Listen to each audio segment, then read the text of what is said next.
Because we still have Richard Butler in the studio, and let's talk about the B-side now of the compilation. You're nervous when you haven't got this in your hand, aren't you? Yeah, yeah, it's because I can't remember all the titles by heart. But you can read, I suppose you know the songs. First one on the, you didn't tell us anything about High Wire Days.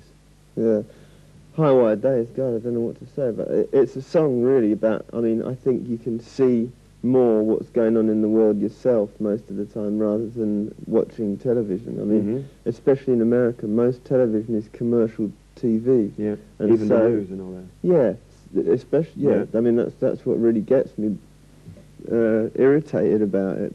You know, you're getting holes in the ozone layer, and the holes in the ozone layer are caused by companies like DuPont, you know, making CFC gas for aerosols and what have you, and also by companies like McDonald's using the packaging that they use for, you know, that stuff. And so the news never really tells you, they never really tell you who's to blame for what's going on, because these people are big advertisers, and if they tell you about them on the news, they're going to pull their advertising, so you're getting a kind of biased view of the news. And the only way to really find out what's going on is to look into it yourself.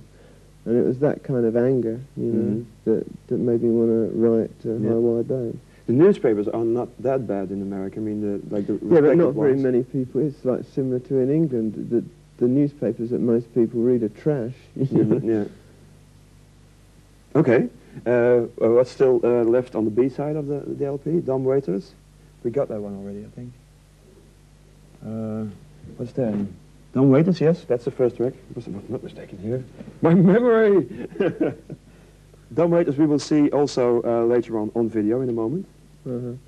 Dumb Waiters, I think, is probably the best video we've ever done. I think it is. It was done at the end of the day. We were trying to do 2 videos in a day. We did it on the same day we did the original Pretty in Pink. And it was done as a kind of afterthought.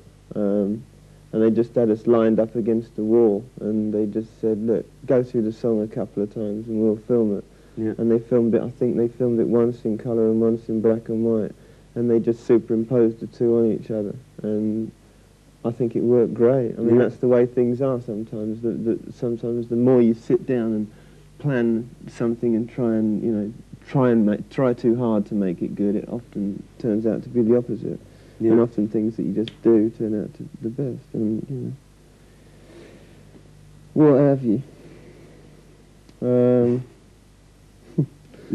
We have our time here. It's like Saturday afternoon. We can sit here for hours if you ask me. Pretty in Pink is, I think that's probably the song worldwide we're known the best for, you know, which doesn't bother me too much. I mean, it's not totally representative of what we do, but if somebody came up to me in 10 years and said, you're the guy that wrote Pretty in Pink, I wouldn't be that upset about it. I mean, I think it's a pretty good song. You're quite upset about the film, though. I'm not upset about it. I don't think it's any good. You know? I don't think, I mean, the girl in the song is very kind of low life, and it's, you know, the girl in the movie is totally the opposite. It's kind of too cutesy and too like Americana, and, you know, the movie it's bubblegum. You know. What do you like, in fact, about America? Because you were based and you're often in New York. Yeah. What are the good things about America? Otherwise you would be sitting there. The money, for example, better money. No, I don't really think. No, that doesn't really come into it a great deal. I like the energy of it. I mean, around the early 80s, well, the late 70s and the early 80s in England, there was a great club scene going on, and punk rock had just happened, and it was very kind of vibrant. And when that started to die down, I really missed it. And when I went to New York, there's that kind of energy still happening. You know, it's a very energetic city.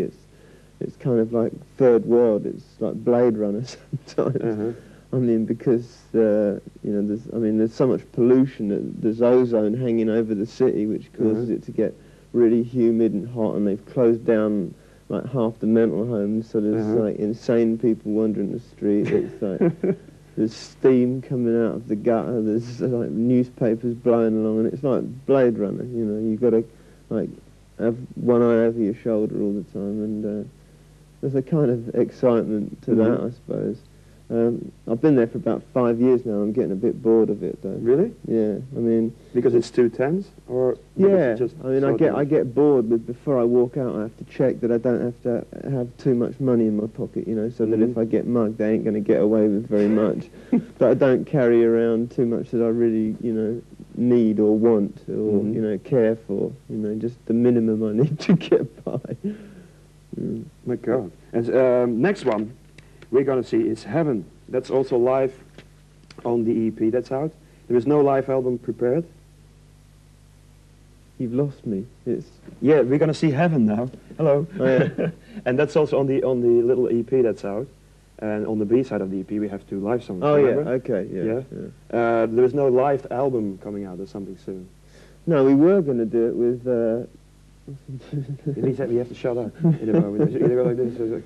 Oh, yeah, we were going to bring out this album as a double album. There's going to be a studio compilation and there's going to be a live compilation.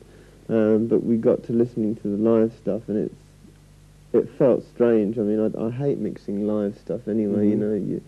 And we decided just to do it as a studio compilation. But we kept a couple of tracks that we'd worked on, and Heaven's one of them. Yeah. Here it is on video, not live though. Heaven and Psychedelic Furs.